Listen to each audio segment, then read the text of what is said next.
Hi, I'm Randy Wieland, owner of Wieland Outdoors Guiding Service and Outfitters, bringing to you an in-depth outdoors exclusive before you hit the field tip. Today I'm mounting a Burris Extreme Tactical 3x12x50 with a 30mm tube scope on a new Tikka T3 Lite in a 270 Winchester short mag. What I want to do is just walk you through the procedures of what I do when I'm setting up a scope. The first thing that I've done is did a dry fit. I put my bases mounts very loosely on the scope. I'm able to move these gently. It enables me to set my base plates on the top just to confirm that my hole patterns are correct, as well as how the scope is going to be sitting. Once I'm set, then I'm ready to proceed forward. Well, the first step we want to do in this is to make sure that we've got all the oil and contaminants. With the bolt removed, just giving a quick shot of a solvent into these, absorbing it from beneath. Because I've used a solvent to degrease these holes, one of the things that I want to definitely come back and do is apply a little oil. Now, I do not want to get any oil into these screw holes, so taking a little Rem oil, applying it onto a paper towel, I'm able to just come back, wipe the top down, just leave a very fine film of oil, and again, just not getting any oil into the holes. Verify how many inch-pounds are required for mounting your bases. One of the things I see a mistake made so often are guys just saying, oh, I have the touch, or I know the feeling and I can just do it by hand. And it's something I really urge you to reconsider. I know a lot of guys that have gone forward and done it by hand just to strip them out, and then to have to take it into a gunsmith and have a gunsmith drill and retap the holes. Now, I only tighten these up just only to a few inch-pounds, just enough that I'm actually able to mount my scope on. What I want to do is just a complete dry fit to make sure that I've got everything exactly lined up on how I want to have it, and that I've got enough room to be able to make sure I have enough room to be able to slide my scope back and forth for eye relief.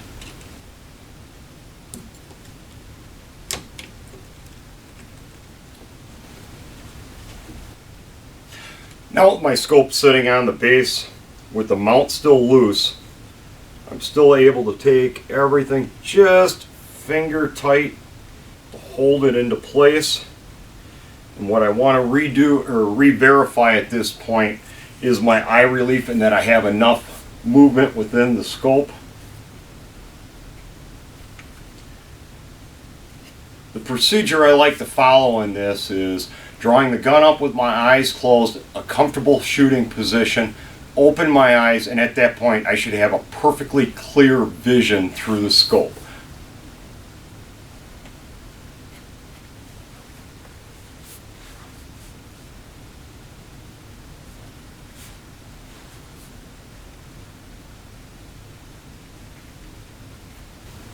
Okay, now that I've verified that I have my scope placed as I want it, what I'm going to do is just snug the rings again, just enough to hold enough tension that it's not going to slide, but I do not want to over tighten these at this point in time.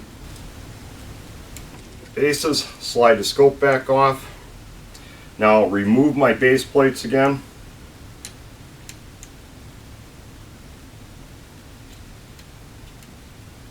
Definitely avoid using the red Loctite. That is a permanent mount, and though you may feel that this is the only time you're ever going to put bases onto a rifle, situations happen over the years which may cause you to have to remove those bases, and you don't want to incur another gunsmith cost when it's not necessary.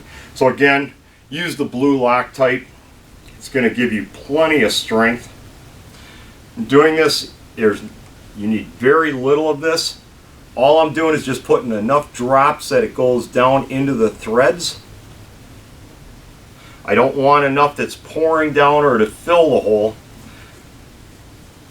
Set my plate on. And now I'm just taking and putting enough just that it absorbs in through the threads.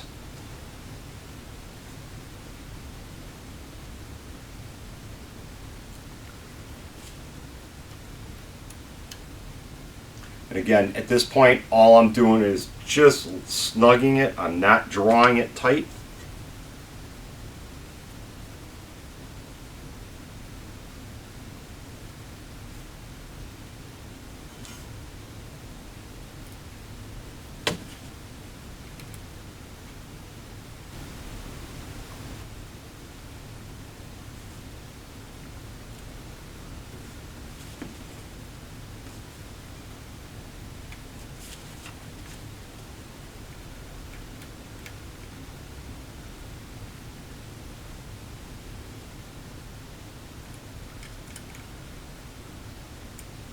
Product that I've come across that I really like is a fat wrench by Wheeler.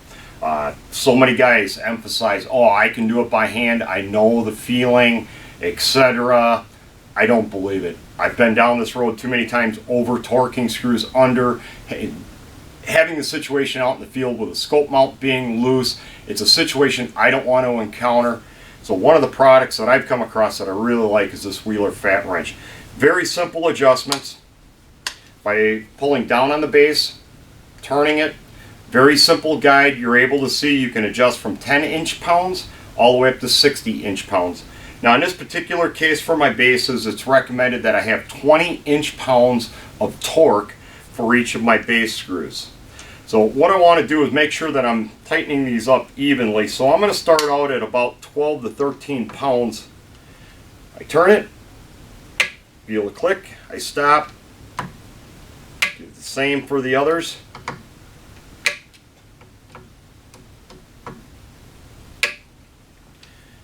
Now I'll take it the next step up and bring it to my 20 inch-pounds.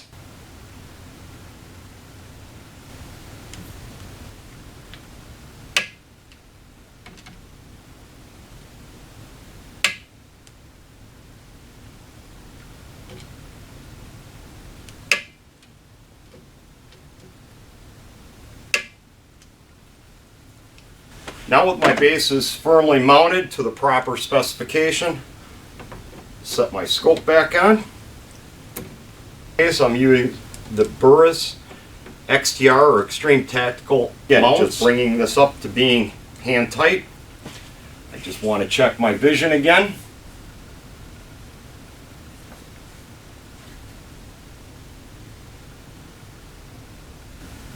Perfect field of view. So now with my scope setting in position, my next step is my base nuts.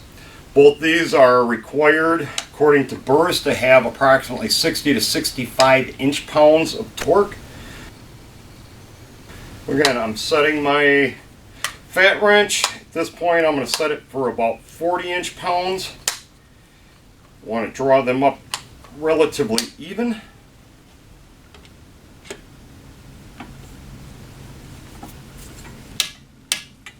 Have the click, doing the rear. Now I'll move it up to 60.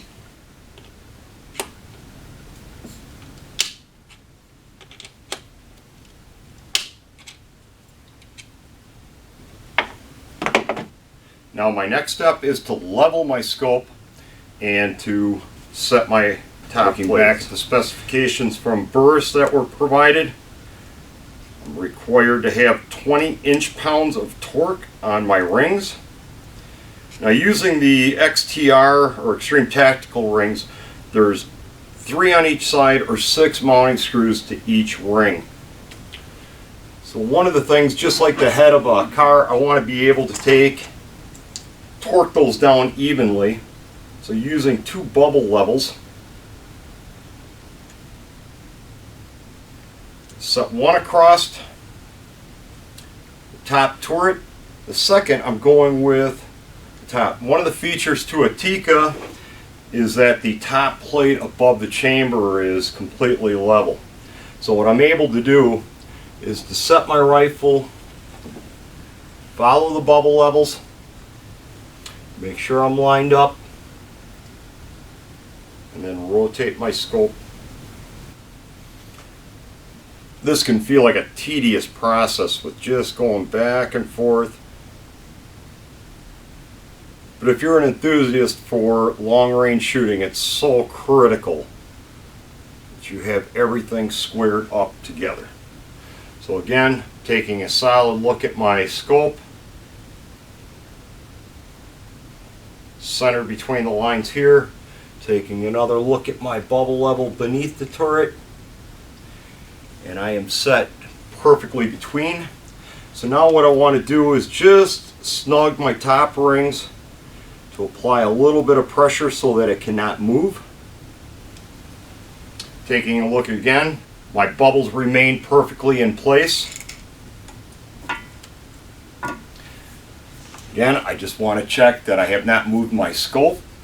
My eyes closed, shooting position, open my eyes, and I've got a perfectly clear view of the scope.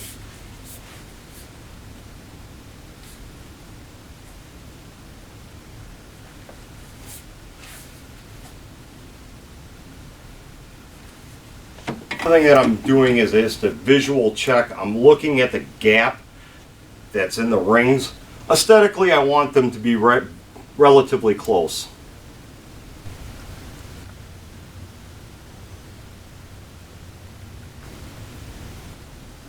Snug that I can begin to tighten. Now, according to my documentation from Burris, the scope rings require 20 inch-pounds of torque. I'll reduce my fat wrench back down. And again, I don't like to torque these all in one shot. What I want to do is ease up to them. So I'm bringing this back down to about 10 inch-pounds. Starting with my center screw, just snugging.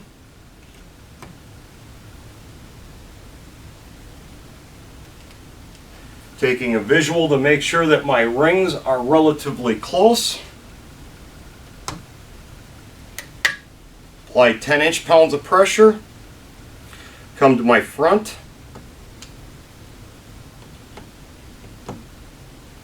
Again, taking a look at my rings to make sure that I've got them straight. Set 10 inches. Now I'm going to go through my torque from the rear center, going to my front corner. Bring that to 10 inch-pounds. I come diagonally across.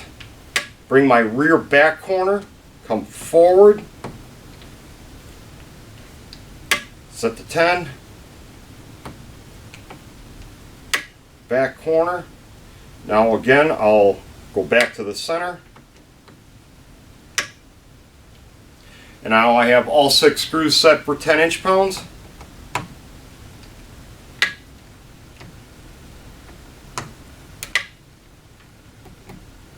I'm set for exactly 20 inch-pounds. Again, starting in the center.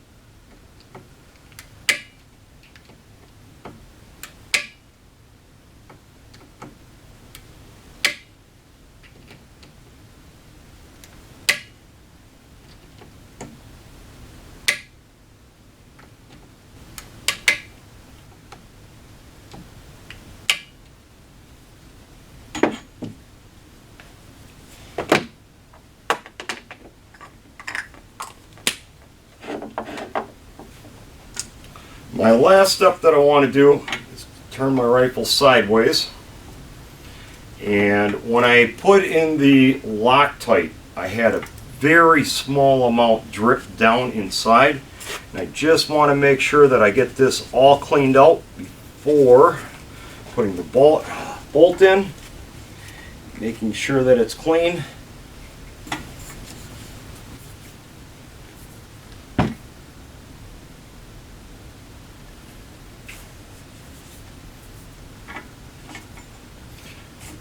There you have it, Burris XTR 3x12x50 mounted on a Tikka T3, ready to be bore sighted, taken for the range for break-in.